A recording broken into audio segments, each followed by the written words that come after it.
Gold trusted gold buyers మీరు తాకట్టు పెట్టిన బంగారాన్ని విడిపించి ఈ రోజు ఉన్న మార్కెట్ ధరకు కొనబడను. ఇప్పుడు ప్రస్తుతం మన ముందు ఆర్టీసీ మాజీ చైర్మన్ మాజీ ఎమ్మెల్యే గోనె ప్రకాష్ రావు గారు ఉన్నారు. ఆయన ప్రముఖ రాజకీయ విశ్లేషకులు కూడా.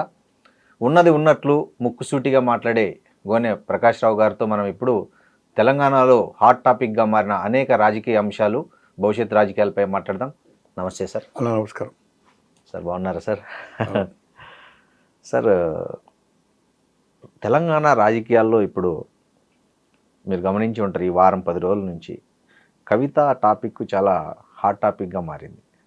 అసలు ఏంటి సార్, అంటే కవిత కేసీఆర్ మధ్య ఈ గొడవలు, కేసీఆర్ కుటుంబానిలో వచ్చిన ఈ జరుగుతున్న పరిణామాలను మీరు ఎలా చూస్తారు సార్? ఒకటి రాజకీయ ఆదిత్యపూర్, రెండోది ఆర్థిక అంశాలు. కవిత కంటే ఫైనాన్షియల్లీ సౌండ్ హరీష్. ఓకే.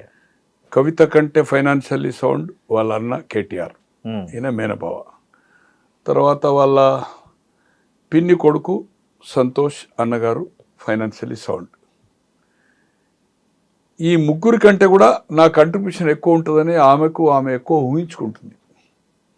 20 సంవత్సరాలు నేను త్యాగం చేసిన 2006లో వచ్చింది అమెరికా బై ఎలక్షన్ ఆఫ్ మొదటి బై ఎలక్షన్. 2008లో రెండోసారి చేశారు. 4 లోక్సభ, 5లో నరేంద్ర చేయలేదు. 26 మందిలో 16 మంది చేశారు. ఒకటి ఖైరతాబాద్ బై ఎలక్షన్ వచ్చింది 17 అనుకోండి.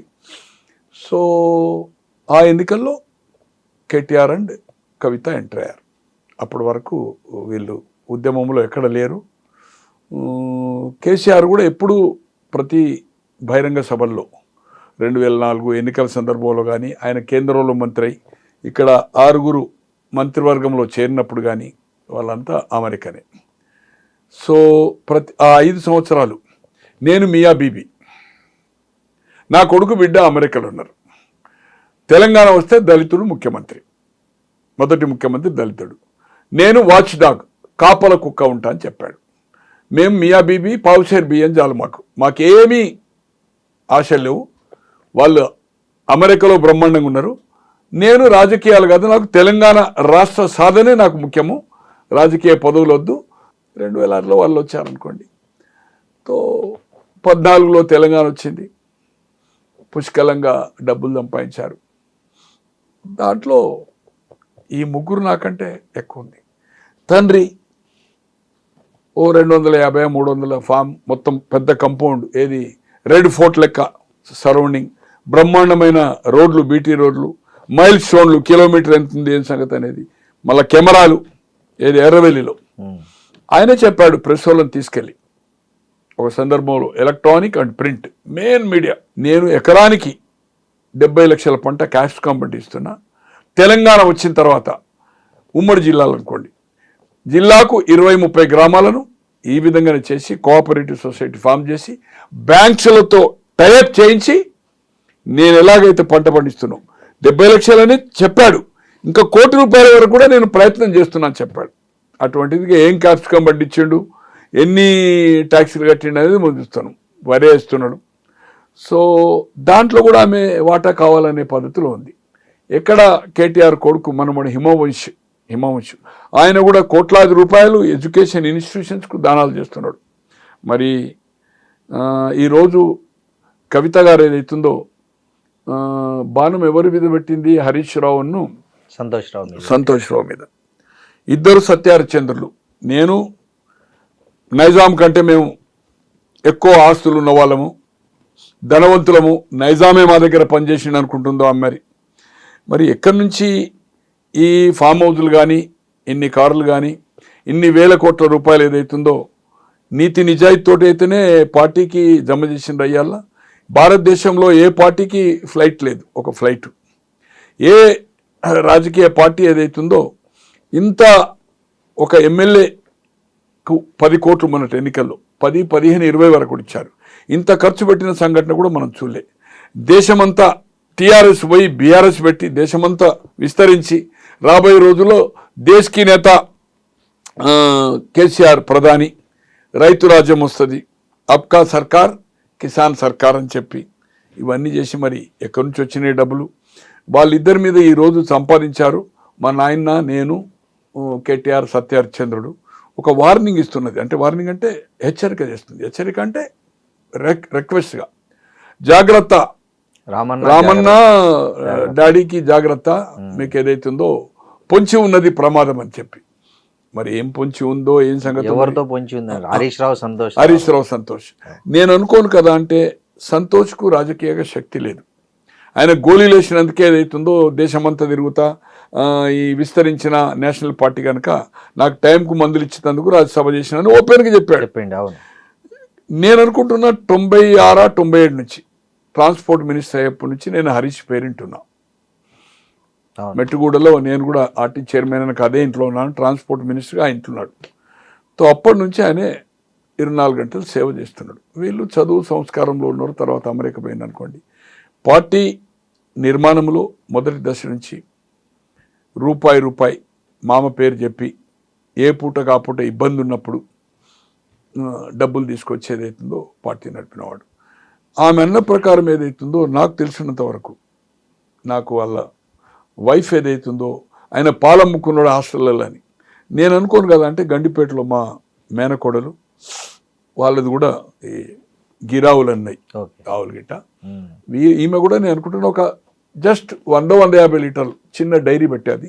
దాంట్లో గిరావులు కూడా ఉండే. గిరావులు అంటే దేశీ. నేను వాళ్ళ దగ్గర కూడా, వాళ్ళ హరీష్ మామగారు నాకు మంచి మిత్రుడు హనుమంతరావు గారు అని స్టేట్ బ్యాంక్ ఎంప్లాయీగా ఉండే, రిటైర్ అయ్యాడు. డైలీ కలుస్తూ ఉంటాం మేము. నాకు ఆల్మోస్ట్ 67 నుంచి మిత్రుడు అతను. బ్యాంక్లో అప్పుడు ఆయన డిగ్రీ ఫైనల్ అనుకుంటా, నేను PUCలో ఉంటే కరీంనగర్లో, మంచిర్యాలలో పనిచేశాడు, కరీంనగర్లో పనిచేశాడు. ఇప్పుడు హైదరాబాద్లో కూడా రెగ్యులర్ కలుస్తాం. ఎక్కడ కలుస్తాం అనేది సందర్భం అవసరం లేదు. నేను కూడా ఒక 10 kg 2 సార్లు నెయ్యి నా మిత్రునికి అమెరికా పంపించడానికి కోసము 3500 కిలో నెయ్యి, 40 లీటర్స్ తోడేస్తే ఆ పెరుగుతోటి ఏదైతుందో 1 లీటర్ గిర్రే నెయ్యి వస్తుంది. వాళ్ళు 110-120కి అవుతుందో బ్రాండ్గా లిమిటెడ్, అంటే వాళ్ళకు కొందరేమో తీసుకెళ్లే వాళ్ళు, కొందరికేమో వీళ్ళు ఇచ్చేవాళ్ళు ట్రాన్స్పోర్ట్ ఏదో సంథింగ్. తో మరి హాస్టళ్లకు పెట్టేంత పెద్ద డైరీ పెట్టలే. దాంట్లో వాటి పేడ వస్తుంది కదా, పెండ, అది తీసుకొని మాది మా కోడలు వాళ్ళ అక్కడ ఫామ్ ఉంది, ఒక 10 ఎకరాలు. దానికోసం అక్కడ పొలం ఉంది. వాళ్ళది మేము పర్చేజ్ చేసి ట్యాంకులో ఏదైతుందో పెండేసి నీళ్ళేసి దాంట్లో వేసి ఏదైతుందో వచ్చి పైపు ఈ పొలానికి పెట్టేవాళ్ళం. మరి పాలమ్మినట్టుగానైతే నేను పాలమ్మారు, డైరీ పెట్టారు, డైరీ తీసేశారు, చిన్నగా పెట్టారు. ఆమె పిల్లలు పెద్దోళ్ళు అయ్యారు, ఒక కొడుకో బిడ్డ హరీష్ రావు. తో ఆటోమేటిక్గా ఆమెకు ఒక యాక్టివిటీకి పెట్టుకుంది అనుకుంటా. నేను అనుకోను కదా, అంటే హాస్టళ్లకు సప్లై చేసేంత డైరీ అయితే పెట్టలే. రైట్, ఆయన డైరీ పెట్టిండు, పాలమ్మిండు. నువ్వేం చేసినావు? నాయి బ్రాహ్మణులు ఏదైతుందో నడిపేది సెలూన్ షాపులు నడిపినావు కదా, జెంట్స్ మెల్లి. దాంట్లో ఎవరెవరు పొత్తున్నారు, వాళ్ళకి ఏమి సున్నం పెట్టినావు అనేది మాకు తెలుసు. మరి అవి పోయి ఈరోజు ఏదైతుందో దాదాపు ఒక 400 కోట్ల రూపాయల భవనము ఎక్కడి నుంచి వచ్చింది నీకు? ఏం వ్యాపారాలు చేసినావు? ఒక ఫార్మా కంపెనీ పెట్టినావు మెదక్లో. ఎందుకు పెట్టినావు? ఆన్సలరీ ఐటీ కోసం. అన్నీ అల్లిబిల్లి కంపెనీలే. దాంట్లో అల్లిబిల్లి కంపెనీలో ఈరోజు ఏదైతే ఆరోపణలు చేస్తున్నారో, అంటే రేవంత్ రెడ్డి గారు కవితను బ్యాక్ చేస్తున్నారు. అదే మొన్న ఒకటి బయటపడింది కదా సార్, ఇద్దరు కలిసి ఒకటి 2010లో కంపెనీ స్టార్ట్ చేశారు. సుజన్ రెడ్డి కూడా దాంట్లో వన్ ఆఫ్ ద పార్ట్నర్ అని. సుజన్ రెడ్డి అని జయపాల్ రెడ్డి గారు, వీరి మామ పద్మారెడ్డి గారు, తర్వాత సుజన్ రెడ్డి ఫాదర్, ముగ్గురు అన్నదమ్ములు జయపాల్ రెడ్డి గారు. సుజన్ రెడ్డి ఏదైతుందో మొన్నటి వరకు టీఆర్ఎస్తో కలిసి, ఈవెన్ ఇంక్లూడింగ్ ఆఫ్ అతన్ని ఎందుకు ట్రాప్ కాలేదు, ఎందుకు అది చేయలేదు, ఈవెన్ ఢిల్లీ లిక్కర్ వ్యాపారంలో కూడా సుజన్ రెడ్డి ఉన్నాడు. అనూస్ వాళ్ళ ఒక సన్ ఉన్నాడు కదా, వాళ్ళ సిస్టర్ని ఏదైతుందో, ఆ కుర్రోని సిస్టర్ని ఏదైతుందో రాజశేఖర రెడ్డి ఒక తమ్ముని కొడుకు చేసుకున్నాడు మ్యారేజ్. అతను కూడా జైల్లో ఉన్నాడు. అతని పేరు మర్చిపోయాను. వాళ్ళ తల్లిది తోటపల్లి. వాళ్ళ 4 అక్క చెల్లెళ్ళు. అనూస్ అనేది అవుతుందో బ్యూటిషియన్ పెట్టారు కదా, బిగ్, అందరికంటే పెద్ద ఆమె కొడుకు ఏదైతుందో జైలు ఉన్నాడు. వీళ్ళంతా లిక్కర్లో ఇన్వాల్వ్ అయిన వాళ్ళు. ఈరోజు ఎవరన్నా లిక్కర్లో ఇన్వాల్వ్ అవుతుందండి? తండ్రి మన కుటుంబ సభ్యులకు ఎవరికి తెలియకుండా ఈరోజు జైలుకు పోయొచ్చు. నువ్వు ఏదైతుందో శుద్ధపూస లెక్క వాళ్ళంతా అవినీతి పరులు, నువ్వు నీతి పరులు అయితే చెప్తున్నావు. It is unfortunate. ఏ సార్ కవిత ఉద్దేశం ఏంటి సొంత పార్టీ పెట్టే ఉద్దేశం ఉందా? ఒకవేళ నిజంగానే కవిత సొంత పార్టీ పెడితే తెలంగాణలో ఆ పార్టీ ఎలా ఉంటుంది, దాని ప్రభావం ఎట్లా ఉంటుంది? ఇప్పుడున్న పరిస్థితిలో అయితే ఆమె పార్టీ ఖచ్చితంగా పెడుతుంది. ఓకే, ఖచ్చితంగా పెడుతుంది, దాంట్లో ఏమాత్రం అనుమానం లేదు. కానీ పార్టీ పెట్టడము నడపడం అనేది చాలా ఖర్చుతో ఉన్నది. కూడుకున్నది. ఆమెకేమున్నది ఇప్పుడు? జాగృతి ఎక్కడి నుంచి నడుతున్నది?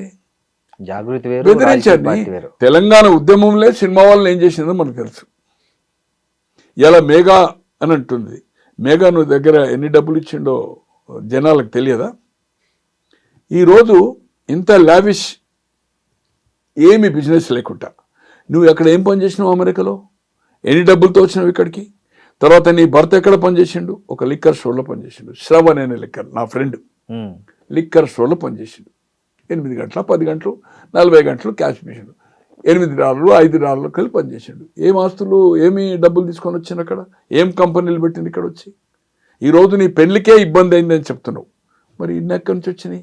మీ నాయనకు కానీ మీ బ్రదర్స్ కానీ ఎక్కడి నుంచి వచ్చినాయి? బిజినెస్ ఇక్కడ ఈరోజు కేటీఆర్ సాఫ్ట్వేర్ కంపెనీలో రిజైన్ చేసిండు, రాజకీయాలు వచ్చిండు.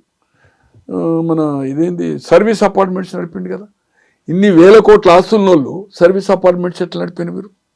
అంటే ఇదే ఒక బిల్డింగ్ తీసుకొని ఒక 5-6 బెడ్రూమ్లు తీసుకొని అక్కడనే కిచెన్ పెట్టి జస్ట్ లైక్ సర్వీస్ అపార్ట్మెంట్. ఇదే 3 రోజులు 4 రోజులకి అవుతుందో ఈ సాఫ్ట్వేర్ కంపెనీ వచ్చిన వాళ్ళకి అవుతుందో they will pick up the car and అక్కడనే వాళ్ళకి ఫుడ్ బ్రేక్ఫాస్ట్ అది చేసి ప్యాకేజ్ రూమ్స్ అవుతుంది. నెంబర్ ఆఫ్ కొన్ని వేలు ఉన్నాయి. తను కూడా నడిపాడు కదా. సో ఏది ఏమైనా ఈరోజు ఎంత అవినీతి జరిగిందనేది మనం కళ్ళారా చూస్తున్నాం. గొర్రెల స్కామ్ కానీ, ఈ స్కామ్ కానీ, మీ తండ్రి గతంలో ఉన్నప్పుడు కానీ సహారా కానీ ఈఎస్ఐ కానీ ఏం బెనిఫిట్ చేసినది సిబిఐ వైండప్ చేసింది అనుకోండి. ఎందుకంటే మీరు 14 నుంచి 22 వరకు అన్ని కాంట్రవర్సీ ఇష్యూలో యూ సపోర్టెడ్ బీజేపీ. నోట్ల రద్దు కానీ, తలాక్ కానీ, ప్రెసిడెంట్ ఆఫ్ ఇండియా కానీ, వైస్ ప్రెసిడెంట్ కానీ, చైర్మన్ ఆఫ్ కానీ, ఈవెన్ అగ్రికల్చర్ బిల్లు కూడా, కాంట్రవర్సీ బిల్లు కూడా మీరంతా ఇక్కడ రస్తా రోకో చేసి మంత్రిగా మీ అన్న కేటీఆర్ కానీ ఇక్కడ గుద్దు ఇది మున్సిపల్ ఎలక్షన్ నడుస్తుంది, GHMC election 4 years Lal Bahadur స్టేడియంలో పెట్టి చూడండి గుద్దురు గుత్త ఒక 10 లక్షల మీటింగ్ పెడతా బీజేపీ సంగతి చూసుకుంటా అన్నాడు. అటువంటిది పోయి మళ్ళీ ఇమ్మీడియట్ విత్-ఇన్ 3 days పోయి అగ్రికల్చర్ బిల్కి సపోర్ట్ చేసింది. ఏది ఏమైనా కవిత గారు ఏదైతుందో నీతి పర్రాలు కాదు. ఈరోజు ఏదైతుందో 24 గంటలు వాళ్ళు కన్న కొడుకు కంటే పనివాని కంటే ఎక్కువ కూడా ఇద్దరు సంతోష్ కానీ నాకు వాళ్ళని సపోర్ట్ చేయవలసిన అవసరం లేదు, వీళ్ళని ఏదో వ్యతిరేకించవలసిన అవసరం లేదు, నాకు ఎవరితో సంబంధం లేదు. అందరితోటి నమస్తే నమస్తే, అందరితోటి మిత్రుత్వం, అందరితోటి నాకు శత్రుత్వం. వాస్తవం మాట్లాడడంలో ఎక్కడికి వెనుకంజి వేసేది లేదు. ఖచ్చితంగా వాళ్ళు సేవ చేశారు, సేవ ప్రకారమే ఎమ్మెల్యే కాకముందు మంత్రి పదవి ఇచ్చింది కదా 2004. రాజశేఖర రెడ్డి తర్వాతనే ఆయన రాజీనామా చేసింది, లోకసభ కేంద్ర మంత్రి అయిన తర్వాత అసెంబ్లీ సీట్ ఇచ్చింది కదా. మీకు ఇంతవరకు ఎందుకు వెళ్ళదు సీటు? మీకు కానీ తర్వాత మీ అన్నకు కానీ ఎందుకు సిద్దిపేట వదిలిపెట్టలేదు? సిద్దిపేట ఆయన 85 నుంచి గెలుస్తూ వచ్చిండు కదా, 83లో ఓడిపోయాడు, 85 నుంచి కంటిన్యూ గెలుస్తూ వచ్చింది కదా, 2004 వరకు కంటిన్యూ ఎవ్రీ ఎలక్షన్ గెలిచాడు కదా. కేసీఆర్ ఉద్దేశం తనకు నిజమైన రాజకీయ వారసుడు హరీష్ రావు అని. కానీ విధి లేని పరిస్థితిలో రాజకీయాలు ఇంట్రెస్ట్ లేకున్నా తెలంగాణ ఉద్యమాన్ని మొదలు పెట్టినప్పుడు ఎందుకు పని లేకని అన్నారు. దీక్ష పట్టినప్పుడు ఏదైతుందో మీరు అందరు కలిసి మా నాయనని చంపుతారని చెప్పారు 2009 డిసెంబర్. ఇవన్నీ జరిగినాయి. ఇవన్నీ చాలా విషయాలు మనం చెప్పాలంటే 24 hours మాట్లాడవచ్చు. ఏది ఏమైనా ఏదైతుందో హరీష్ రావు ఏదైతుందో డెఫినెట్లీ సార్ ఈ కవిత పెట్టే పార్టీ నిజంగా ప్రభావం చూపిస్తుందంటారా ఎన్నికల్లో? అంటే సార్ ఏమనుకోకండి, ఇక్కడ దేవేంద్ర గౌడ్ ఒక పార్టీ పెట్టాడు, నరేంద్ర పెట్టాడు వైండప్ కదా, మన విజయశాంతి పెట్టాది. దేశ రాజకీయాల్లో పక్క రాష్ట్రంలో శివాజీ గణేశన్ పెట్టాడు, కమలా హాసన్ రీసెంట్ పెట్టాడు, తర్వాత బంగారప్ప పెట్టాడు, తర్వాత ప్రణబ్ ముఖర్జీ పివి హయాంలో పెట్టాడు. అందరూ సున్నా కదా. మర్రి చెన్నారెడ్డి గారు తెలంగాణ ఉద్యమంలో దేశమంతా ఇందిరాగాంధీ గాలివిస్తే ఇక్కడ అప్పుడు 14 సీట్లే, 77లో 15 అయినాయి, 2009లో 17 అయినాయి, 14 తెలంగాణలో. అసెంబ్లీ తక్కువ, పార్లమెంట్ తక్కువ. 10 గెలిచి 78లో ఆయన నాయకత్వంలో కేంద్రంలో జనతా పార్టీ, రాష్ట్రంలో వెంగళరావు గారు chief minister, all India Congress president Brahmananda Reddy, ఇక్కడ విజయభాస్కర్ రెడ్డి కాంగ్రెస్ ప్రెసిడెంట్. జనవరి 1కి స్థాపించి జనవరి 1 78 ఫిబ్రవరి 25 ఎలక్షన్లో 175 సీట్లు ఆయన నాయకత్వంలో వచ్చినాయి. చెన్నారెడ్డి గారు. అటువంటిది 84లో ఆయన ఒక నేషనల్ డెమోక్రటిక్ ఒక పార్టీ పెట్టాడు, లిబర్టీ దగ్గర ఆఫీస్ పెట్టి.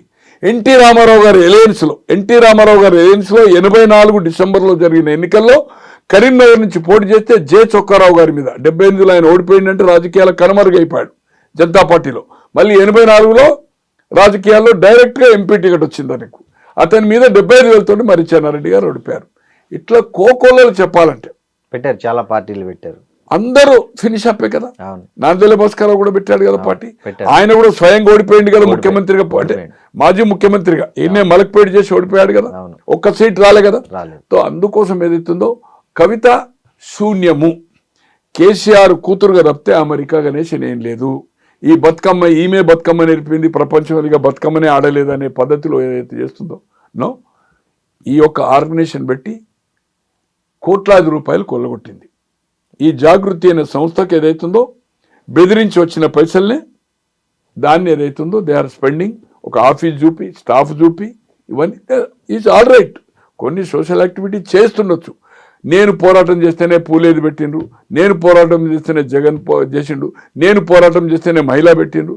ఇవన్నీ ఎక్కడ పోరాటం నీది అంటే ఒక ధర్నా పొద్దున్న నుంచి సాయంత్రం కూర్చొని ఒక స్టేట్మెంట్ ఇస్తేనే ప్రభుత్వం దిగొస్తుందా?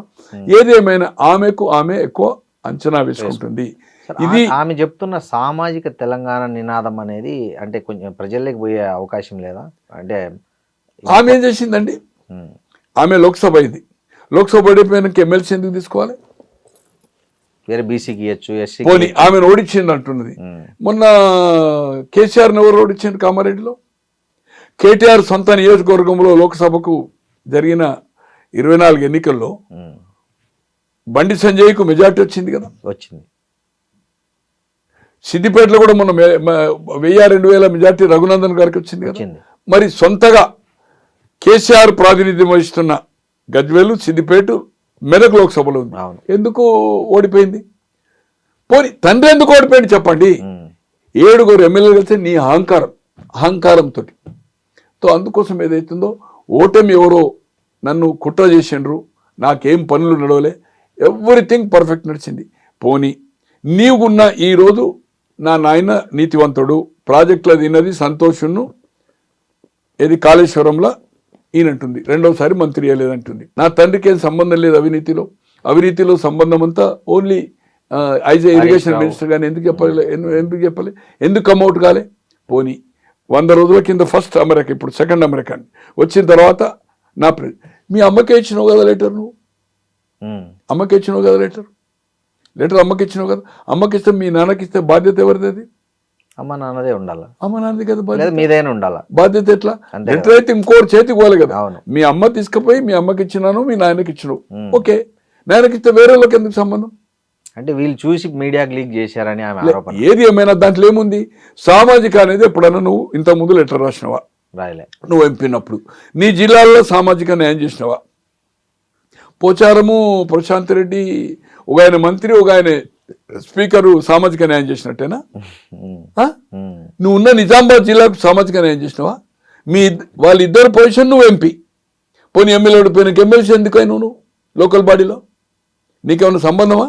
మీ అత్తగారు ఊరది, రెండోసారి నువ్వు లోకల్ బాడీ, ఫస్ట్ 2 years, తర్వాత 6 years. నేను అనుకుంటే ఇప్పుడు 2028 వరకు ఉంది ఆమెది. అవును, ఫస్ట్ ఒక 1.5 or 2 years వచ్చింది టర్మ్. అవును, ఇప్పుడు ఏదైతుందో రెండోసారి ఎవరో ఆయన ఎమ్మెల్యే కాంగ్రెస్ లో పోయినందుకు ఆయన ఎమ్మెల్సీ డిస్క్వాలిఫై అయింది కదా, సుభాష్ రెడ్డి ఏదో రూరల్ ఎవరో ఉండే, ఆ సీటు బై ఎలక్షన్ వచ్చింది ఎమ్మెల్సీ. రెండోసారి నీకు ఎమ్మెల్సీ అవకాశం వచ్చింది. సామాజిక న్యాయము 6 రెడ్లకు 4 వెల్మలకు ఇచ్చినప్పుడు నీ తండ్రి దాంట్లో ఎప్పుడన్నా నువ్వు పాయింట్అవుట్ చేసినావా? పోనీ మొదటి టర్మ్లో మహిళకు లేదు, మహిళలకు ప్రాతినిధ్యం లేదని ఎప్పుడన్నా చెప్పినావా? రెండోసారి లేదు. రెండోసారి అయినాక 1.5 year తర్వాత ఆయారాం గయారాం సబితా కాంగ్రెస్ నుంచి వచ్చింది. మరి నీ ఎంబడి ఉన్న వాళ్ళు మహిళలు ఎవరైనా ఉండేది? నీ పార్టీలో మొదటి నుంచి ఉన్న వాళ్ళు ఉన్నారు కదా, ఎవరికైనా మంత్రి కావాలని కోరినావా? కోరలే కదా. ఫస్ట్ టర్మ్ లో మంత్రి లేదు కదా, ట్రైబల్ మంత్రి లేడు ఫస్ట్.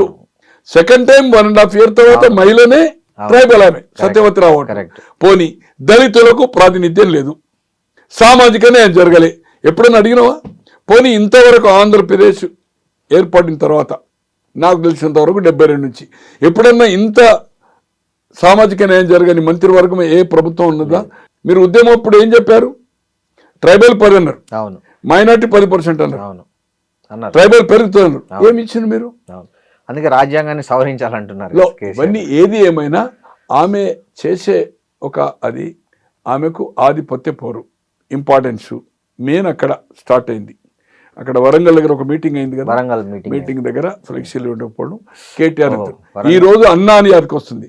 నిన్నటి వరకు అంటే వరంగల్ మీటింగ్ లో ఫ్లెక్సీలు ఫోటో లేకపోవడమే నీకు ఏదైతుందో నిన్నటి వరకు సస్పెండ్ చేసే వరకు అన్నయ్య యాదకి రాలే.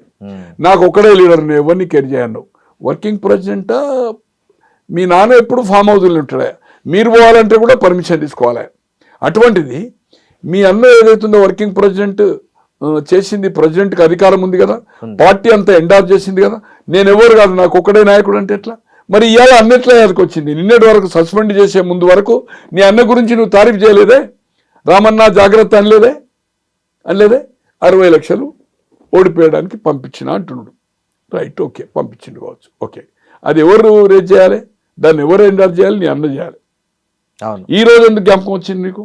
అంటే వాళ్ళిద్దరి మీద వేసి ఈ కుట్రలు వాళ్ళు పసిగట్టలేకపోతున్నారు అనేది అమ్మ.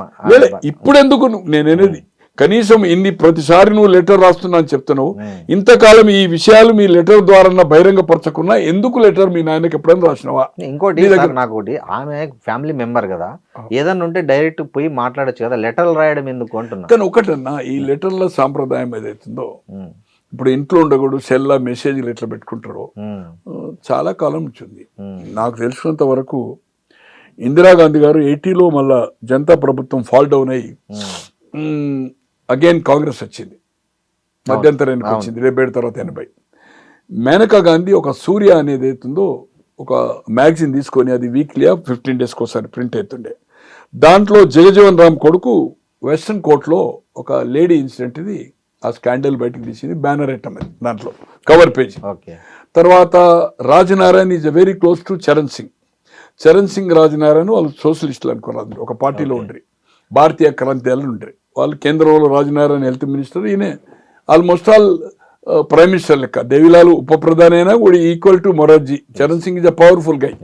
యూపీలో బలమైన నాయకుడు, దాదాపు 40-45 ఆయనకు లోక్సభ సీట్లు కూడా ఇచ్చారు అప్పుడు.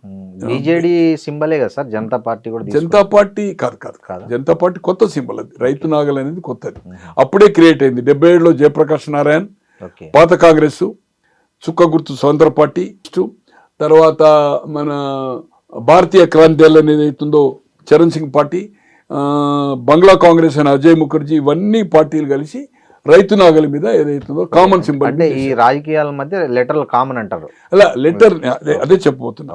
మేనకా గాంధీకి ఆమె ఆఫ్టర్ రిగెయిన్ ద పవర్ అయిన తర్వాత నీ కంట్రిబ్యూషన్ సంజయ్ గాంధీ పోరాటంలో కానీ ఈ యొక్క మళ్ళీ ప్రభుత్వం జనతా ఫాల్ డౌన్ అయి రావడంలో నీ పాత్ర ఉందనేది లెటర్ రాసింది. ఆ లెటర్ మాకు 82లో మేము సంజయ్ బంచి పెట్టిన తర్వాత ఒక సందర్భంలో ఆమె చూపెట్టారు ఇట్లా. అంటే ఇందిరాగాంధీ ఇంట్లో ఉండి కూడా లెటర్ రాసి. ఇంకోటి సార్, ఇది నేను అనుకుంటున్న పూర్వకాలం నుంచి ఉన్నది. ఈమెకు లెటర్ రాసి కొన్ని ఎక్స్ప్రెషన్ డైరెక్ట్ చేయలేరు. ఇప్పుడేమో మెసేజ్లు పెడుతున్నాం ఏది ఫోన్లలో. అప్పుడు ఆమె లెటర్ రాసింది. నేను అనుకుంటున్నా సాంప్రదాయం ముందేమో ఇదే లెటర్లు ఇవన్నీ ఎందుకు స్పందించలేదని అడుగుతున్నా. రైట్, ఇప్పుడు ఆయన 25 కాన్స్టిట్యున్సీలకు ఫండింగ్ చేసిందని, మరి 119కి ఎవరు ఫండింగ్ చేసిండ్రు? కడమై మీ నాయన ఫండింగ్ చేసిండు కదా. ఆయనకు ఎవరైతే క్లోజ్ ఉన్నారో కొంతమంది అసెట్ అయినరో, మొదటి నుంచి ఉద్యమంలో ఆయనే ఉన్నాడు కదా. ఎమ్మెల్యే టికెట్లప్పుడు కూడా ఆయన రోల్ ఉంది కదా. ఒక 1 మినిట్ 2004 రోల్ ఉంది కదా. ఉద్యమంలో రోల్ ఉంది, టికెట్ల రోల్ ఉంది.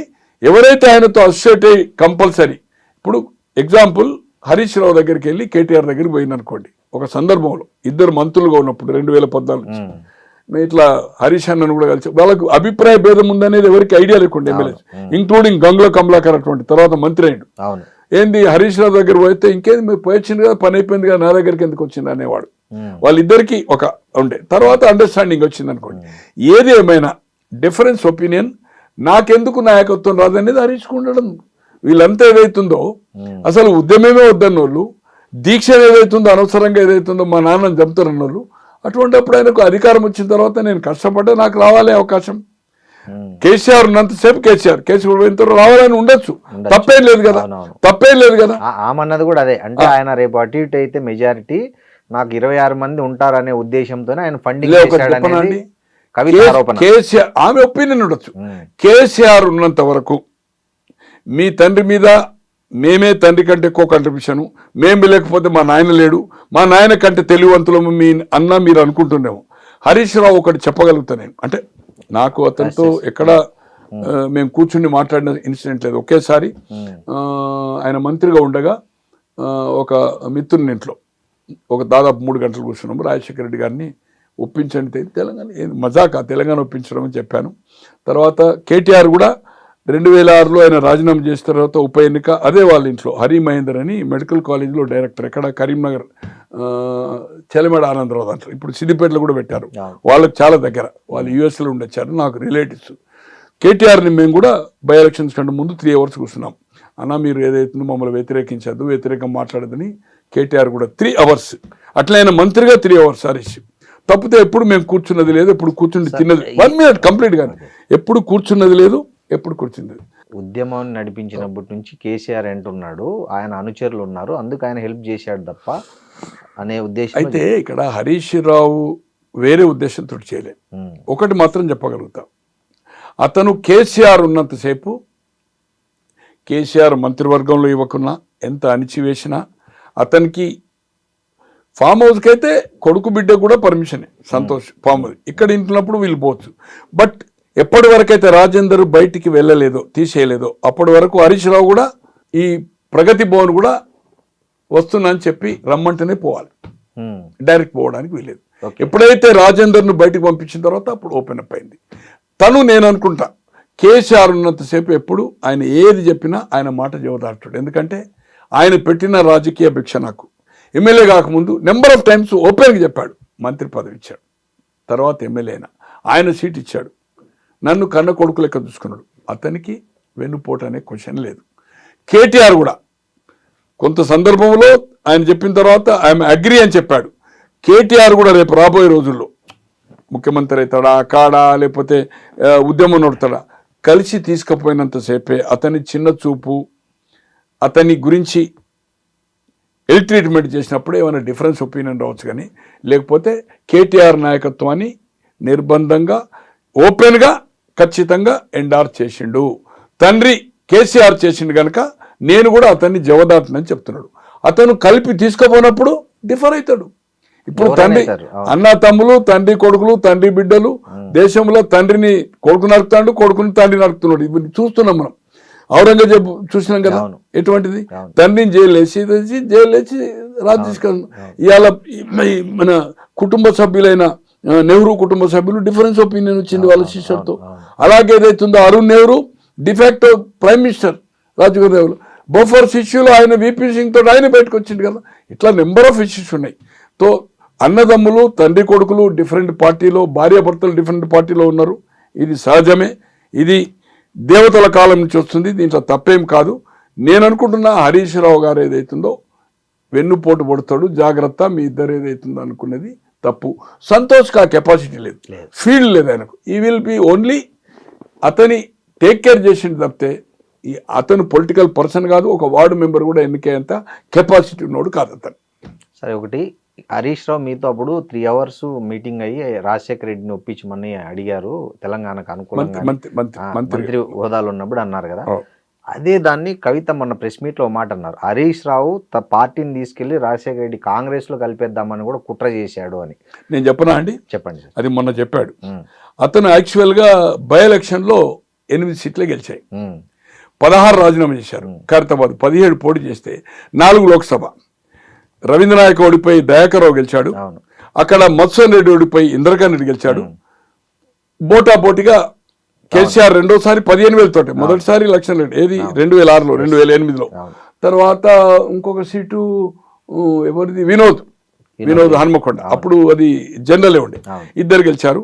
గెలిచిన తర్వాత ఇతను ఫ్లోర్ లీడర్ అడిగాడు పోయి, ఎవరు? హరీష్ రావు. ఓకే. పోతే లేదు నేను ఇవ్వను అని చెప్పాడు. అదే నందిని ఇప్పుడు నంది బసవ తారకం దగ్గర ఉండే కదా, అవును. ఇమ్మీడియట్ ఏదైతుందో అడిగి వచ్చినాక కొంచెం ఇద్దరి మధ్యలో కొంచెం ఆర్గ్యుమెంట్ నడిచింది. ఏది అప్పటి వరకు విజయరామారావు ఉండే 26 మందికి మంత్రివర్గం అయిన తర్వాత 26 అంటే 10 డిఫర్ అయినా 16కు అది లీడర్. అవును. ఏది మన టిఆర్ఎస్ లెజిస్లేటివ్ పార్టీకి లీడర్. అడిగితే నో అన్నాడు. నో అన్నాక ఆయనకు ఒక పని ఏదో ఆయన కాన్స్టిట్యున్సీలో ఇంపార్టెంట్ ఉంటుంది, సమ్ కాలేజ్ హాస్పిటల్ డాక్టర్స్ ఏదో. ఇమ్మీడియట్ సెక్రటరేట్ వచ్చాడు. రవిచంద్రన్ ఇప్పుడు మీకు చెప్పారు కదా, అతను అక్కడ ఉన్నాడు. అనుకోకుంటే బూకేలు రోజు ఇస్తారు కదా, ఓ బూకే చేతికి ఇచ్చాడు. బై ఎలక్షన్ లో ఆయన ఎన్నికయ్యాడు. రిజైన్ చేసిన తర్వాత ఎన్నికయ్యాడు. ఎన్నికైన తర్వాత ఏదైతుందో లీడర్ అడిగాడు. ఇప్పుడు 2008లో 2006లో కాదు, 2008లో 2006లో కాదు, 6లో కేసీఆర్ ఒక్కడే చేసిండు. 2008లో 16 మంది ఎమ్మెల్యేలు 4 లోక్సభ చేశారు. అప్పుడు 2010లో చేశారు మళ్ళీ 10 మంది ఎమ్మెల్యేలు. ఏది టీడీపీతో అలయన్స్ అయిన తర్వాత. ఆ పరిస్థితిలో ఏదైతుందో ఆ బూకే రవిచంద్ర గారు ఆయన చేతికి ఇచ్చాడు. ఇస్తే పోయేది అవుతుందో అది ఫోటోగ్రాఫ్ అయిపోయింది, అది పత్రికల్లో వచ్చేది. అంటే ఒకడు ఉప ఎన్నికలో గెలిచిన అతను ముఖ్యమంత్రికి తీసుకుపోయి బూకే ఎందుకు ఇస్తాడని, ఇది 100% కరెక్ట్. దీంట్లో ఏమాత్రం అబద్ధం లేదు. మీరు కావాలంటే రవిచంద్ర గారితో ఇంటర్వ్యూ తీసుకోండి అబౌట్ దిస్. ఆయన ఇంటర్వ్యూ చేయాలనుకోండి. కాన్స్టిట్యున్సీ పని మీద వచ్చాడు. ఆయనే మాజీ మంత్రిగా ఉండి కూడా నెంబర్ ఆఫ్ టైమ్స్ ముఖ్యమంత్రి గారిని రామచంద్రరావు గారిని నెంబర్ ఆఫ్ టైమ్స్ నేను అనుకుంటే 3-4 డజన్ టైంలో కలిసాడు. నేను అప్పుడు కలిసాడు, 2 సార్లు కనిపించాడు సెక్రటరియట్ లో. ఆయనే సార్ ముఖ్యమంత్రి అనేవాడు కాంగ్రెస్ పార్టీ కాదు, అందరికీ ఎనీబడి కన్. ఇప్పుడు ఆ సంస్కృతి వచ్చింది, టీఆర్ఎస్ వచ్చిన తర్వాత. టీఆర్ఎస్ రాకముందు ఆ సంస్కృతి లేదు. ఎమ్మెల్యేస్ 3 to 4 అంటే anybody can come direct MLAs, నియోజకవర్గం పని.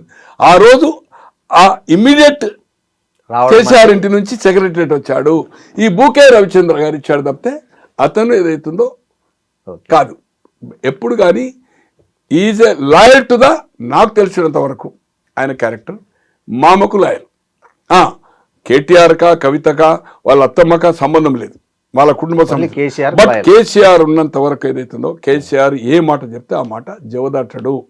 రామునికి లక్ష్మణుడు అన్నట్టుగా ఏదైతుందో ఖచ్చితంగా నెంబర్ ఆఫ్ టైమ్స్ ఎన్నిసార్లు చెప్పాలి అతను, ఎన్నిసార్లు చెప్పాలి. డబ్బులు డెఫినెట్గా సంపాదించుకున్నాడు. వీళ్ళందరినీ కొంటాడు సంతోష్, కవితను, హరీష్ రావును. కేటీఆర్ ఏం తక్కువ ఏం కాదు. ఈరోజు ఓపెన్గా నా ఫోన్లో బంధించున్నాయి వీళ్ళ ఫామ్ హౌజులు. ఇలా హిమవంశిది 100 acres అజీజ్ నగర్లో 100 acres ఫామ్, 1 కోటి చొప్పున 6 కోట్లు పోతుంది. ఎస్వి ప్రసాద్ అని చీఫ్ సెక్రటరీ ఉండగా వాళ్ళ బంధువు. దాని పక్కకే మన ఈయనది ఉంది, ఎవరిది, మన 60 ఎకరాలు సంతోష్. ఈరోజు సంతోష్, నేను అక్కడ పోయాను, ఒక వాచ్మెన్ ఉంటే ఎవరిదంటే ఇది కవితదని చెప్పారు. అట్లే ఇప్పుడు బొమ్మరాజ్పేట లియోన పక్కకు 21 acres 2018 అది ట్యాంపరింగ్ రికార్డు కొన్నాడు. అక్కడ ఉండే వాచ్మెన్ ఇది కవిత అని చెప్పాడు. కవిత భర్తతో ఒక సందర్భంలో నేను కూర్చున్నాను ఆ ల్యాండ్ ఇష్యూలో. కూర్చుంటే ఇది మాది కాదు అని అక్కడ ఉన్నోడు చెప్పాడు. ఈ అజీజ్ నగర్ ఇది మాది కాదు, ఇప్పుడే మీకు చూపెడతాను ఆయన మెసేజ్ కూడా, అది ఓపెన్ కాకపోతే. నాట్ అవర్ అంటే ఏ ప్రాపర్టీ అయినా కవిత అని చెప్పేవాడు. ఒక సందర్భంలో నేను అనుకుంటున్నా ఇట్ ఈజ్ 2000 ఓడిపోయింది ఎప్పుడు 23 డిసెంబర్ కదా, December. It is of September. ఇది వాళ్ళ భర్తతో కూర్చున్న తర్వాత ఇటువంటి ఈ ల్యాండ్ ఇష్యూస్ అయిన తర్వాత ఈ ఇద్దరు తండ్రి దగ్గరికి వెళ్ళారు. సంతోష్ అన్న అజీజ్ నగర్ లో ల్యాండ్ ఉంది, అది మాదని చెప్తున్నారు అక్కడ ఉండే స్టాఫ్. ఇక్కడ ఒక 21 ఎకరాలు, అక్కడ ఒక 60, ఏది బొమ్మరాజ్పేటలో. అక్కడ పోయిన వాళ్ళకి అది చెప్పారు. గోనె ప్రకాష్ రావు గారు పోయితే అక్కడ ఉండే స్టాఫ్ చెప్తున్నది, వాచ్మెన్. ఇది ఎంతవరకు న్యాయం అన్నాక ఏం చేశాడు ఆయన, ఈ బొమ్మరాజ్పేటది ఇట్లా ట్యాంపరింగ్. అప్పటికే నేను ఫైట్ స్టార్ట్ చేశాను. ఆగస్ట్ 23 అక్టోబర్లో అవార్డు అయింది అనుకోండి. ఆయన 11 ఎకరాలు కూడా అంటే ట్యాంపరింగ్ రికార్డు కొన్నారు. 11 ఎకరాలు కూడా అమ్మాయి అని కలెక్టర్ ఉండే రిలీజ్ చేశాడు అక్టోబర్ ఆఫ్ 2023. అది 920 acres ట్యాంపరింగ్ అయింది రికార్డ్. ఎన్ఆర్ఐ ల్యాండ్ అది. ఒక ఎక్స్ఎంపీ బలరామకృష్ణ అని దుగ్గిరాల 1965లో కొని సేల్ డీడ్ మొటేషన్ చేసిండు 21 మంది మీద. సీలింగ్ ఎప్పుడు వచ్చింది 72-73లో 50 ఎకరాలు. ఎంత క్లెవర్ చూడండి. అంటే ఆయన 21 మంది మీద చేసిండు. వాళ్ళ 3 కొడుకులు అమెరికాలో పోయినారు, చనిపోయారు. వాళ్ళ 3 బిడ్డలు పోయారు. ఒక బిడ్డ చనిపోయింది, ఒక బిడ్డ ఇప్పుడు 93, ఒక బిడ్డ 91. అతను 81లో చనిపోతే ఆయన ఎంబడున్న వాళ్ళంతా ట్యాంపరింగ్ చేశారు రికార్డు. అది 2016 నుంచి మా ఒక మిత్రుడు కొడుకు ఆదిత్య యాదవ్ అని వాళ్ళు ఒక 13 మంది అగ్రిమెంట్ చేసుకుంటే అది ఇప్పుడు అయింది, సాల్వ్ అయింది. It is going to the registration కూడా అవుతుంది. బొమ్మరాజ్పేట్ 920 acres మొత్తం ట్యాంపరింగ్ చేశారు. కొంతమంది దాంట్లో రామయ్య అని, కిషోర్ అని, లక్ష్మారెడ్డి అని. ట్యాంపరింగ్ అంటే గోనె ప్రకాష్ రావు అమెరికాలో ఉన్నాడు, ఇక్కడ మిమ్మల్ని ఏదైతుందో లేదు జీపీ కాదు. వినండి మీరు జీపీలు అంటే ఏదైతే ఎక్కడికో పోతాం మనం. మెంటల్ కేసు నాకు అర్థమైందా? ఇక్కడ శ్రీనివాసం తీసుకొచ్చి ప్రకాష్ రావుగా ఎండార్ చేసి సంతకం పెట్టారు. రామయ్య అంటోళ్ళు, కిషోర్ అంటోళ్ళు ఫోటోలు పెట్టి. అంటే ట్యాంపరింగ్ కింద క్రిమినల్ ప్రొసీడింగ్స్ అవుతుంది. ఇప్పుడు అన్ని పోలీస్ స్టేషన్ కంప్లైంట్ ఇచ్చాం. They are going to the arrest and 920 release అవుతుంది. అప్పుడు ఇతను రెవెన్యూ రికార్డు తెప్పించుకున్నాడు, ఇంటెలిజెన్స్ కూడా అడిగిండు. కేసీఆర్ అడిగి తెప్పించుకుంటే అది ట్యాంపరింగ్ రికార్డు. ఆయన కొన్న ప్రాపర్టీ ఆయన చెప్పుకోవచ్చు కదా. దాంట్లో కూడా వాళ్ళకి ఏదైతుందని మా పేరు ఎక్కడ చూసినాక ఆయన కొంటున్నాడో అది ఇది కవిత నుంచి అక్కడ ఉండే వాచ్మెన్లే చెప్తున్నాడు. ఇవన్నీ కూడా అది చెప్పకపోవచ్చు కారణాలు. ఇది వాళ్ళ భర్తతో నేను కూర్చున్నప్పుడు ఇది కన్వర్జేషన్ నాకు వాళ్ళని కలిసిందనేది నాకు తెలిసిన సమాచారం. ఎలక్షన్ అయిన తర్వాత అక్కడ ఉండే అధికారి నా ఒక మిత్రునికి చెప్పాడు, ఇట్లా కేసీఆర్ వార్న్ చేశాడు, ఈ ల్యాండ్లో ఎవరు మీరు రెవెన్యూ ఆఫీసర్స్కి చెప్పొద్దు, ఇట్ ఈజ్ టోటల్లీ మీరు చూశారు కదా, నేను కూడా చూశాను, ఇది ట్యాంపరింగ్ రికార్డు, దీంట్లో మనము ఇంటర్ఫేర్ కావద్దు అంటే మల్లారెడ్డి గారు మంత్రి గారు చెప్పినా ఆ లాంగ్వేజ్ చెప్పలే అనుకోండి, అండ్ సంతోష్ అయినా ఎవరైనా not to interfere, not to pressurise అధికారుల మీద చేయొద్దని చెప్పిండు. అందుకోసం ఏదైతుందో ఏది ఏమైనా ఆమె కంటే ఎక్కువ సంతోష్ దగ్గర ఉండొచ్చు, ఆమె కంటే ఎక్కువ హరీష్ ఉండదు. వాళ్ళు ఫీల్డ్లో ఉన్నారు. ఈమె ఆర్గనైజేషన్, ఈమె కొంత ఈమె వీళ్ళందరికంటే కూడా ఓవర్ అంబిషియస్, దాంట్లో అనుమానం లేదు. జరా ఏమైందంటే అగ్రెసివ్, సినిమాల్లో ఏం చేసింది, బెదిరించింది, ఇవన్నీ మనం చూసాం. ఉద్యమ కాలంలో ఏం చేసింది అనేది. ఏది ఏమైనా కవితతో పార్టీ పెట్టినా కవిత ఎన్ని స్టేట్మెంట్ ఒక 4-5 రోజులు 5-10 రోజులు వస్తుంది. తర్వాత పరిస్థితి అట్లుండేది. దేశంలో మీకు చెప్పాను ఎందరు పార్టీలు పెట్టి హేమీలు పెట్టేదైతుందో సినిమా మకుటం లేని కమల్ హాసన్ ఎంత ఫేమస్, చాలా ఫేమస్. శివాజీ గణేశన్, అవును, దాసనారాయణ వైండప్ అయ్యాడు. బంగారప్ప పార్టీ ఎంతమంది పెట్టారు. దేవరాజర్స్, ఆల్ ఇండియా కాంగ్రెస్ బ్రహ్మారెడ్డి తర్వాత 79 జూలై ఇందిరాగాంధీతో డిఫర్ అయ్యి చీఫ్ మినిస్టర్ ఉండే. ఇక్కడ చెన్నారెడ్డి నాయకత్వంలో, అక్కడ దేవరాజర్స్ నాయకత్వంలో, అంతకుముందు కూడా ముఖ్యమంత్రి డిఫర్ అయితే 28కి 28 లోక్సభ 1980లో ఓడిపోయిన తర్వాత రిజైన్ చేసిన తర్వాత గుండూరావు చీఫ్ మినిస్టర్ అయ్యాడు. అటువంటి వాళ్ళు దేవరాజర్స్ అర్స్ కాంగ్రెస్ జీరో. సో అందుకోసం ఏమవుతుందో ఈమె జీరో. తండ్రి లేకపోతే తండ్రి, ఇప్పుడు ఎందుకు తండ్రి పేరు పెడుతున్నది, పీపుల్లో పోవాలంటే తండ్రిని సేఫ్ గార్డ్ చేస్తున్నది. ఓకే, కేసీఆర్ జాగ్రత్త, మా కేసీఆర్ నాయకుడు, కేసీఆర్ బొమ్మ పెట్టుకుంటే ఎవరు అడుగుతారు? నొబ్బడి విల్ బిలీవ్ కాదు సార్. కవిత వెనక రేవంత్ రెడ్డి ఉన్నాడనేది బీఆర్ఎస్ నేతల నుంచి వస్తున్న ప్రధాన ఆరోపణ. ఇది ఎంతవరకు నిజమంటారు? అంటే రేవంత్ రెడ్డికి కవితను అడ్డం పెట్టుకునే అవసరం లేదు. దీన్నేదో వీళ్ళ దాంట్లో చీలిక తెస్తే కాంగ్రెస్కి లాభం జరుగుతుందని ఆయన అనుకోడు. ఆయన ఉద్దేశంలో టీఆర్ఎస్ అనేది పార్టీ ఖతము, రేపు రాబోయే రోజుల్లో బీజేపీ అండ్ కాంగ్రెస్కి అనేది ఆయన అసెస్మెంట్ ఉంటుంది. తో వీళ్ళు అనడంలో ఏదైతుందో మీరు అన్నట్టుగా 2010లో ఒక ఫర్మ్లో అల్లిబిల్లి కంపెనీలో ఒక 30 పెట్టారు. ఒకటే ఇల్లు అడ్రస్ 28-30 పెట్టారు. ఆ 30లో ఇదొక కంపెనీ, దాంట్లో 3 డైరెక్టర్లు, ఆ 3 ఏదైతుందో సిగ్నటరీస్. అప్పుడు అతను ఎమ్మెల్సీగా ఎన్నికాడు, అంతకుముందు టీఆర్ఎస్ ఉన్నాడు. అతను సుజన్ అంటే ఒక ప్రేమ, వాళ్ళ చిన్నమామ కొడుకు, ఇద్దరికి క్లోజ్నెస్. బాగా సంతకం పెట్టిండు. కొన్ని రోజుల తర్వాత 6 నెలల సంవత్సరం తర్వాత అప్పుడైనా 2009లో మళ్ళీ ఎమ్మెల్యే అయ్యాడు. ఇది జరిగింది ఎమ్మెల్యే అయిన తర్వాత. 2007 ఎమ్మెల్సీ అయ్యాడు. ఎమ్మెల్సీ కంటే ముందు దాంట్లోకి లెఫ్ట్. ఏది ఏమైనా కవితతో ఏమి ఎఫెక్ట్ బీఆర్ఎస్కు ఉండదు.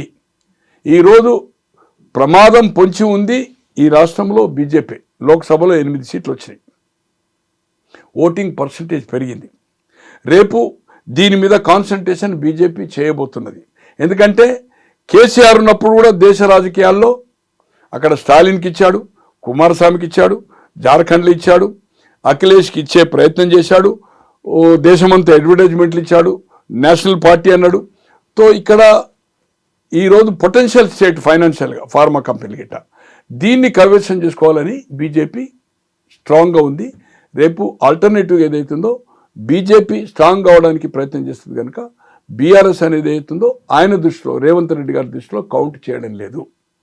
నేను అనుకోను కదా అంటే జనాలు కానీ మీడియా కానీ కొంతమంది నాయకులు ఈమె డ్యామేజ్ చేస్తుందని. జీరో. ఆమె 1-2 సీట్లకు రేపు ఏదైతుందో ఆమె సర్వే కోసము ఈరోజు ఆమె స్వార్థం కోసం లోక్సభ ఎట్లా తీసుకున్నదో, ఓడిపోయిన తర్వాత ఎమ్మెల్సీ 2 సార్లు, ఒకసారి 2 ఏళ్ల టర్మ్, ఇప్పుడు 6 ఏళ్ల టర్మ్ ఎలా తీసుకుందో స్వార్థ ప్రయోజనాల కోసం రేపు మీ అందరినీ బలి చేస్తుంది. నేను జాగృతి కార్యకర్తలు కానీ దాంట్లో చేరే నాయకులు కానీ చేతులు జోడించి చెప్తున్నా, నాకేమీ అభ్యంతరం లేదు, ఆమె మీద నాకేమీ మిత్రుత్వం లేదు, శత్రుత్వం లేదు. కానీ ఆమె మాట్లాడే మాటలు ఏదైతుందో స్వార్థ ప్రయోజనాలకు, ఆమెకు రాజకీయ ఆకాంక్ష కోసమే దీంట్లో వచ్చింది. తండ్రికి సాయం చేయడానికి వస్తే ఆమె ఎంపీ ఎందుకు చేసింది?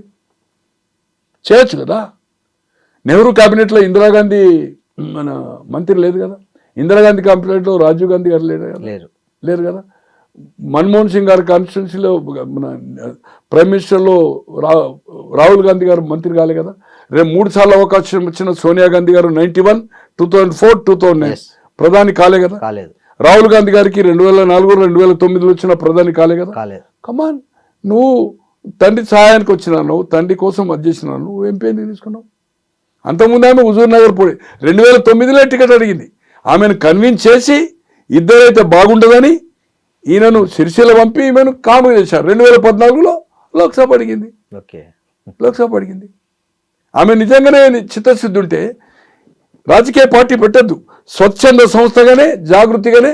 ఈరోజు ఏమన్నది జైలుకేళ్ళు వచ్చినాక, నేను దేశమంతా తిరుగుతా, జాగృతిని ఎంటైర్ కంట్రీ, భారతీయ జాగృతి అని ఏమైనా దాన్ని కూడా ఆల్ ఇండియా ఎట్లయితే బీఆర్ఎస్ చేసిందో, కమాన్ దేశమంతా తిరుగు, స్వచ్ఛంద సంస్థ లెక్క పనిచేయి, ప్రజల కోసం పోరాడు, సామాజిక న్యాయం చేయి, సామాజిక న్యాయం కోసం మహిళా బిల్లు కోసం చేయి. తో ఇంత ఆకాంక్ష ఉన్నది, మరి ప్రజలు గమనించాలి. నేను ప్రజల కోసం, ప్రజా సమస్యల కోసం, పోరాటం కోసమే, నా తండ్రికి సాయం చేయడానికి వచ్చిన, నేను ఏదైతుందో స్వచ్ఛంద సంస్థ లెక్క ఏదైతుందో, సన్యాసుల లెక్క ఏదైతుందో, సర్వోదయ నాయకులు లెక్క ఉంటా అనేది ఇదంతా ఉనకదంపుడు ఉపన్యాసం. సార్, కాళేశ్వరంలో అవినీతి జరిగిందని కాంగ్రెస్ పార్టీ మొదటి నుంచి ఆరోపిస్తుంది. ప్రతిపక్షంలో దానికి సంబంధించి చాలా రచ్చ చేసింది. స్వయంగా రాహుల్ గాంధీ ఎన్నికల ప్రచారం అప్పుడు వచ్చి దాన్ని ఏటీఎం మార్కేసి కాళేశ్వరం మీద పెద్ద ఇది చేశారు, ఎగ్జిబిషన్ కూడా చేశారు దాని మీద. తీరా ఇప్పుడు అధికారంలోకి వచ్చింది, దాని మీద ప్రూఫ్స్ ఉన్నాయని రేవంత్ రెడ్డి మొదటి నుంచి చెప్తూ వచ్చాడు. తర్వాత ఘోష్ కమిటీ రిపోర్ట్ ఇచ్చింది. ఇన్ని ఉండగా ఆ కేసును రీసెంట్గా సిబిఐకి అప్పగించడంని ఎలా చూడాలి మనం? ఈరోజు ఇది ఒకటే కాదు, ఈ రేస్ కార్ ఏదైతుందో క్లారిటీ ఉంది. సుప్రీంకోర్టు కూడా అతనికి ముందస్తు ఏది నాట్ టు అరెస్ట్ అనే దాంట్లో సహకరించాల. గొర్రెల స్కామ్, టెలిఫోన్ ట్యాపింగ్, ఈ 3 కూడా ఇంకా కేసులున్నాయి. మరి దేంట్లో చివరి దశకు వచ్చినాయి, గొర్రెలది క్లారిటీ వచ్చింది. ఈ కార్ రేస్ ఏదైతుందో క్లారిటీగా ఓరల్ ఇన్స్ట్రక్షన్ మీదనే డబ్బులు పోయినాయి, ఆ డబ్బులు అక్కడనే ఉన్నాయి, ఇక్కడ రాలే. అటువంటిది అరెస్ట్ చేసే అవకాశం ఉన్నా ఎందుకు చేయడం లేదు?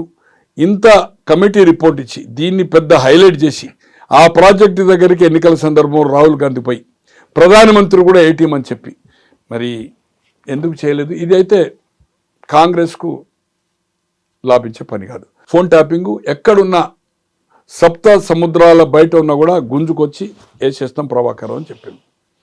ఏది అక్కడ ఎవరైతే ఇప్పుడు సిట్ వేశారో అది ఇదే డిఎస్పి, ఇక్కడ ఏసీపీ అంటారు.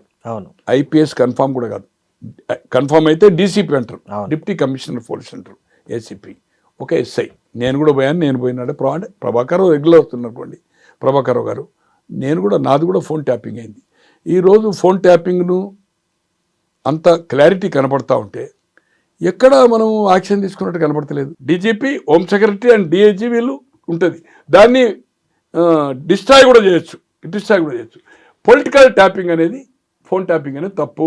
రామకృష్ణ హెగ్డే గారు 2వసారి చీఫ్ మినిస్టర్ అండి, 83 మళ్ళీ 85లో మళ్ళీ ఎన్నికలకు పోయి అఖండ మెజార్టీ వచ్చిన తర్వాత అతను దేవగౌడ అండ్ బొమ్మాయి వీళ్ళందరిది ఫోన్ ట్యాపింగ్ చేసినప్పుడు అది ఎస్టాబ్లిష్ చేశాడు Subrahmanya Swamy. CM step down అయిపోయాడు. దేశంలో జరిగింది అది ఒకటే సంఘటన ఇప్పటి వరకు. Okay. And Richard Nixon president of America ఉండి అతను ఎలక్షన్స్ ముందు ఇతను రిపబ్లికన్ డెమోక్రటిక్ వాళ్ళది అవుతుందో వాటర్ గేట్ హోటల్లో వాళ్ళది క్యాంప్ ఉండే. తో అప్పుడు ఈ టేప్ రికార్డర్ పెట్టినప్పుడు ఆ గూఢాచారులు ఏదైతుందో బంధించితే అది ఎంక్వైరీ అయితే బుకాయించిండు. మళ్ళీ ఎన్నికలైంది, గెలిచాడు. జస్ట్ 2 months బిఫోర్ ఎన్నికలైన తర్వాత ఎస్టాబ్లిష్ అయింది ఇతను ఎదుటి సమాచారాన్ని సేకరించిండు.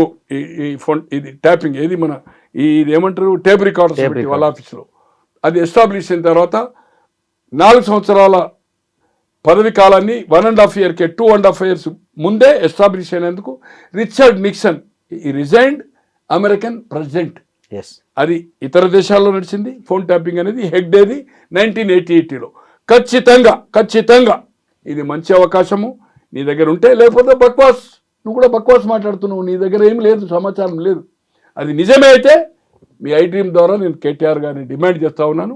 సమయం వచ్చినప్పుడు, సమయం ఇప్పుడే, కాంగ్రెస్ విల్ టేక్ యాక్షన్. ఖచ్చితంగా మీకు శత్రువే రేవంత్ రెడ్డి గారు కదా, మొదటి శత్రువు కదా, అతనే మీ టార్గెట్ కదా. రోజు దూషణపూర్వం చేస్తుండ్రు కదా, ఆయన మీరు ఇద్దరు దూషణపూర్వం చేసుకుంటారు కదా. కమాన్, ఫినిష్ అయిపోతుంది. అది ఎస్టాబ్లిష్ చేయమని మీ ఐ డ్రీమ్ ద్వారా కేటీఆర్ గారిని చేతులు జోడించి విన్నపం చేస్తా ఉన్నాను. సరే, ఈ పరిణామాలన్నీ బీజేపీకి సానుకూలంగా మారే అవకాశం ఉందా ఇప్పుడు జరుగుతున్నవి? అంటే ఇటు ఒకవైపు టీఆర్ఎస్ బలహీనపడి, ఇంకోవైపు కాంగ్రెస్లో ఈ తరహా రేవంత్ రెడ్డి ఒకటైపు, మిగతా టీం అంతా ఒకటైపు, ఇట్లాంటి పరిస్థితులు ఏమన్నా తెలంగాణలో మళ్ళీ బీజేపీ బలపడడానికి ఏమైనా ఛాన్స్ ఉంది? ఏంటంటే 8 అసెంబ్లీ వస్తే 8 లోక్సభ వచ్చినాయి కదా. అంటే వచ్చే ఎలక్షన్లో 8 లోక్సభ వచ్చినాయి కదా, బలపడ్డట్టే కదా. బలపడ్డది. 1 ఇప్పుడు వాళ్ళ ప్రణాళిక ఏదైతుందో ఇక్కడ పొటెన్షియల్ స్టేట్ రోజు బాంబే కంటే కూడా ఢిల్లీ తీసిపెట్టండి. Bombay financial state. మొత్తం ఎంటైర్ 28 రాష్ట్రాల్లో ఫైనాన్షియల్ పొటెన్షియాలిటీ దీని దగ్గరనే ఉంది. కేసీఆర్ ఏ విధంగా డిస్ట్రిబ్యూట్ చేశాడు ఎన్నికల్లో, జాతీయ పార్టీగా విస్తరించడానికి ఎన్ని 100 కోట్లు ఖర్చు పెట్టిండు, ఆఫీసు తర్వాత అడ్వర్టైజ్మెంట్ చూశారు. ఇప్పుడు కూడా ఏఐసిసి వాళ్ళకుండే సమాచారం ప్రకారము దే ఆర్ బాగా తెలంగాణ నుంచి 50% ఫైనాన్షియలీ స్ట్రెంత్ ఏదైతుందో దీనివల్ల వచ్చిందనేది ఉంది. ఈ రాష్ట్రాన్ని కొట్టాలనేది వాళ్ళకు ఉంది. కర్ణాటక అయితే 100% నెగటివ్ డెఫినెట్ వస్తుంది. తమిళనాడు కూడా స్టాలిన్కు వ్యతిరేకత ఉంది. జస్ట్ 4-5 monthsలో ఎలక్షన్ ఉంది. నేను అనుకుంటున్నా బీజేపీ అండ్ అన్నా డిఎంకే 23-18 41 వచ్చాది. 43-44 స్టాలిన్ గవర్నమెంట్ ఫామ్ చేశాడు. ఇప్పుడు 2 అలయన్స్ అయింది. విజయన్ పార్టీ పెట్టాడు. మైనార్టీ అండ్ క్రిస్టియన్స్ ఆయనకు పోయినప్పుడు డిఎంకే ఫ్రంట్కి ఏదైతుందో కాంగ్రెస్ ఉంది, దాంట్లో లెఫ్ట్ ఉంది, మైనస్ అయినప్పుడు ఏదైతుందో అక్కడ కూడా బోటాబోటీగా సింగిల్ లార్జెస్ట్ వస్తే అన్నా డిఎంకే అండ్ బీజేపీ ఫామ్ చేయొచ్చు. హంగ్ వచ్చినా కూడా విజయన్ కలవచ్చు. బట్ సింగిల్ లార్జెస్ట్ వాళ్ళకు వచ్చే అవకాశం ఉంది. మెరుగైన ఫలితాలు తమిళనాడులో. కర్ణాటకలో ఎప్పుడు ఎన్నిక వచ్చినా ఖచ్చితంగా బీజేపీ. ఇక్కడ ఏదైతుందో బీజేపీ ఇప్పుడు అంత లేదు. బట్ బీఆర్ఎస్ డైల్యూట్ అయినప్పుడు ఖచ్చితంగా బీజేపీ ఆల్టర్నేటివ్. ఇంకోటి, ఇది కంప్లీట్ అయినప్పుడు 55 సంవత్సరాలు కాంగ్రెస్ పరిపాలించింది స్వాతంత్రం వచ్చిన తర్వాత. 10 సంవత్సరాలు బీఆర్ఎస్ అయింది. మాకు ఒక అవకాశం ఇచ్చిండు. ఇక్కడ 2 ప్రాంతీయ పార్టీలకు ఇచ్చిండు, కాంగ్రెస్కి ఇచ్చిండు. కానీ సామాజిక న్యాయం ఏ పార్టీలో జరగలే. సామాజిక న్యాయం చేస్తాం, ఇగో టికెట్లు ఇచ్చాము. అక్కడ బీసీ ప్రధాని మోర్ దాన్ 50%. వాజ్పేయి గవర్నమెంట్లో కానీ, జనతాలో కానీ, కాంగ్రెస్లో కానీ, దేవగౌడ కానీ, వీపీ సింగ్ ఏ క్యాబినెట్లో సామాజిక న్యాయం జరగలే. మోడీ గారి క్యాబినెట్లో 14 నుంచి ఇప్పటి వరకు ఏదైతుందో more than 50% SC, BC, ST, minority ఉన్నారు. సామాజిక న్యాయం కేంద్రంలో చేసినాము అని స్లోగన్ ఇస్తే బీజేపీ మే పవర్లోకి వచ్చే అవకాశం ఉంది. పవర్ అని కాదు, బట్ ఫైట్ ఇచ్చే అవకాశం ఉంటుంది. సంస్థాగతంగా కూడా నాకుండే సమాచారము టేకింగ్ ద వెరీ ఇంట్రెస్ట్. ఇక్కడ మంచి అవకాశం ఉంది. అవసరమైతే వాళ్ళు గెలిచే అవకాశం లేకపోతే కాంగ్రెస్ గెలుస్తుంది అనుకుంటే నాకుండే సమాచారం రేపు రాబోయే రోజుల్లో ఈవెన్ బీఆర్ఎస్ కూడా మనము కేంద్రంలో బీజేపీ, ఇక్కడ కాంగ్రెస్ కొట్లాడదానికంటే మనము కలిసి కొట్లాడదాం అనొచ్చు కదా. కేసులు అజిత్ పవార్ మీద కేసు ఉంటే ఇప్పుడు ఆ ప్రభుత్వం లేడా? ఉన్నాడా లేదా? ఉన్నాడు. ఉన్నాడు. ఇట్లా ఎన్ని ఉన్నాయి, ఇట్లా చాలా కేంద్రంలో ఉన్నాయి. ముఖ్యమంత్రులు కాపాడింది, మంత్రులను అవును. కాపాడింది, వాళ్ళ జైన్ కేసులు ఆయన పక్కకు పెట్టింది. సో రేపు బీఆర్ఎస్ అండ్ బీజేపీ ఒకటైనా కూడా ఆశ్చర్యపోవద్దు. పార్లమెంట్ వాళ్ళకి 8 ఉన్నాయి, 8 కాదు 9 ఇస్తాడు, ఇంకో 8 ఈయన తీసుకుంటాడు, గెలిచిన కాక ఇంకోటి ఒకటో రెండో ఇస్తాడు. అవును. అసెంబ్లీలో ఈయన 80 వాళ్ళు 40 అనొచ్చు. పవర్ షేరింగ్, ఈయన 3 ఏళ్ళు ముఖ్యమంత్రి, 2 ఏళ్ళు. ఈయన కేసీఆర్ గారు 2009లో సిపిఎం సమైక్యమన్న సిపిఎంతో కానీ కాంగ్రెస్కి వ్యతిరేకంగా 2009లో రెండోసారి మళ్ళీ కాంగ్రెస్ వచ్చి రాజశేఖర రెడ్డి గారు తర్వాత చనిపోయాడు. అవును. బట్ ఎన్నికల రిజల్ట్ కంటే ముందే హర్యానా పోయాడు. హర్యానా పోయి ఎన్డీఏ డయాస్ మీద అడ్రస్ చేశాడు. కరెక్ట్. రాబోయేది ఎన్డీఏ ప్రభుత్వం అన్నాడు. అవును. తర్వాత 2014 నుంచి డిఫర్ అవుతుండే వేరే సంగతి. 2014 నుంచి అన్ని అంశాల్లో ప్రతిపక్షాలకు మద్దతు చేయలే. ఇతను ఎన్నికలైతేనే మోడీ ప్రభుత్వానికి 2014 నుంచి అప్ టు 2022 వరకు అన్ని బిల్లులకు సపోర్ట్ చేసిండు. వివాదాస్పద అగ్రికల్చర్ బిల్ కూడా సపోర్ట్ చేసిండు. తర్వాత విత్డ్రా చేసుకున్నది బీజేపీ ప్రభుత్వం. ఇక్కడ అపోజ్ చేశాడు. కేటీఆర్ మంత్రిగా ఉండి బెంగళూరు హైవేను దిగ్బంధించిండు. లాల్ బహదూర్ స్టేడియంలో జిహెచ్ఎంసీ ఎన్నికల్లో చూడండి ఇక సంగతి చూస్తా బీజేపీ సంగతి అన్నాడు. అల్టిమేట్ పోయి సరెండర్ అయిండు. కనుక రేపు బీజేపీ తోటి కలిసినా ఆశ్చర్యపడొద్దు. ఇద్దరు కలిస్తే ఖచ్చితంగా కాంగ్రెస్కు నెగటివ్ ఉంటే వెరీ గుడ్ రిజల్ట్ వస్తుంది అనేది నాకుండే భావన. అంటే టైమ్ ఈజ్ వెరీ బాగా లాంగ్ ఉంది. ఉల్లిగడ్డల రేటుతో బీజేపీ ప్రభుత్వం పోయి కంటిన్యూగా 15 సంవత్సరాలు కాంగ్రెస్ వచ్చింది ఢిల్లీలో. అట్లే నస్బందీ ఫ్యామిలీ ప్లానింగ్ 75 నుంచి 77 వరకు చేయడం వల్ల ఆ ఒక్క ఇష్యూ దేశమంతా కాంగ్రెస్ తుడిచిపెట్టుకుపోయింది. తో అందుకోసము చిన్న ఇష్యూ కూడా డిఫర్ అవుతుంది, చిన్న ఇష్యూ కూడా ఏదైనా జరగచ్చు. బట్ రాబోయే రోజుల్లో బీజేపీని తక్కువ అంచనా వేయడానికి వీల్లేదు. వాళ్ళు ఓన్ రావడానికి ప్రయత్నం చేస్తారు. సామాజిక న్యాయం జరగలే, మేము వచ్చిన తర్వాత టికెట్లో కానీ మంత్రివర్గంలో కానీ సామాజిక న్యాయం చేస్తాం, ఒక అవకాశం మాకు ఇవ్వండి. మేము కేంద్రంలో 15 సంవత్సరాలు, అప్పటి వరకు 15 అయిపోతుంది కదా, సక్సెస్ఫుల్గా నడిపాము. అక్కడ సామాజిక న్యాయం చేసినాము. మేము మా దగ్గర ఏం స్కాండల్ లేవు, మాకు ఒక అవకాశం ఇవ్వమని తెలంగాణలో అప్పీల్ చేయొచ్చు. చేసినప్పుడు ఏదైతుందో రిజల్ట్స్ ఎలా ఉంటుందో తెలియదు. బీజేపీని తక్కువ అంచనా వేయడానికి వీల్లేదు అనేది నాకుండే ఉద్దేశం. Correct sir. మీరు బీఆర్ఎస్తో కలిసి పోటీ చేసే అవకాశం ఉందన్నారు. ఇవాళే ఒక వార్త చూసాము, మీరు కూడా చూశారు. బీఆర్ఎస్ నుంచి బాగా ప్రజాదరణ ఉన్న లీడర్లను బీజేపీ లాక్కోవాలని ఒక త్వరలో ఒక వ్యూహరచన కూడా ఢిల్లీలో చేయబోతున్నారు ఇప్పుడు వచ్చింది. నేచురల్ కదా, ఆల్రెడీ ఇప్పుడు బీఆర్ఎస్ వాళ్ళు చేరారు కదా చాలా మంది. అవును. బీఆర్ఎస్ నుంచి ఉన్నోళ్ళు ఇప్పుడు బీజేపీలో ఉన్నోళ్ళు చాలా మంది ఉన్నారు కదా, చాలా మంది నాయకులు చేరారు కదా. రేపు వీళ్ళది లుకలుకలు కానీ ఏదైనా ఉండి సఖ్యతగా కేసీఆర్ అదే ఫామ్ హౌస్లో ఉండి కేటీఆర్ హరీష్ రావు సక్రమంగా పోకపోతే ఏదైతుందో, అంటే జోడీగా పోకపోతే తర్వాత అంటే కవితను విమర్శించేంత పెద్ద నాయకురాలు కాదు. ఆమె విమర్శలకు వీళ్ళు ప్రతి విమర్శ చేయాల్సిన అవసరం లేదు, జవాబు చెప్పవలసిన అవసరం లేదు. పబ్లిక్ వెల్ నోస్ ఎవరెంత సంపాదించారు, గతంలో వాళ్ళ ఆర్థిక పరిస్థితి ఏంది, ఇప్పుడు వాళ్ళ ఏం పరిస్థితిలో ఉన్నారు, ఎవ్రీబడీస్ నోస్. దాన్ని మరీ రోజు స్టేట్మెంట్లు ఇవ్వాల్సిన పని లేదు. ఏది ఏమైనా కవిత ఇస్ బిగ్ జీరో. ఆమె పార్టీ పెట్టకపోతే ఏదైనా ప్రజాహితంగా పోరాటం చేస్తే ఇట్స్ గుడ్, ఇట్స్ నైస్. ఆమె రాజకీయ పార్టీగా మలుచుకోకుండా ప్రజా సమస్యల మీద స్వచ్ఛందంగా ఏది నేను ఆశించను, ప్రజల వైపు నేను ఈ జాగృతి సంస్థ పోరాటం చేస్తుంది. అన్యాయాల కోసం, న్యాయం చేయడానికి కోసం, సామాజిక న్యాయం చేయడానికి కోసం, అసమానతలు రూపుమాపడానికి కోసం.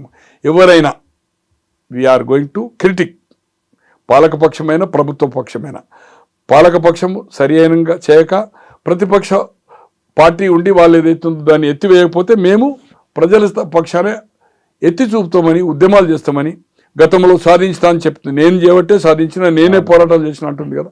రాబోయే రోజులు అట్లా గిట్ట చేస్తే హ్యాండ్స్ అప్. రాజకీయ పార్టీగా నిర్మాణం చేస్తే మాత్రం జీరో. ఆమె అన్ని పోటీ చేసినా జీరో.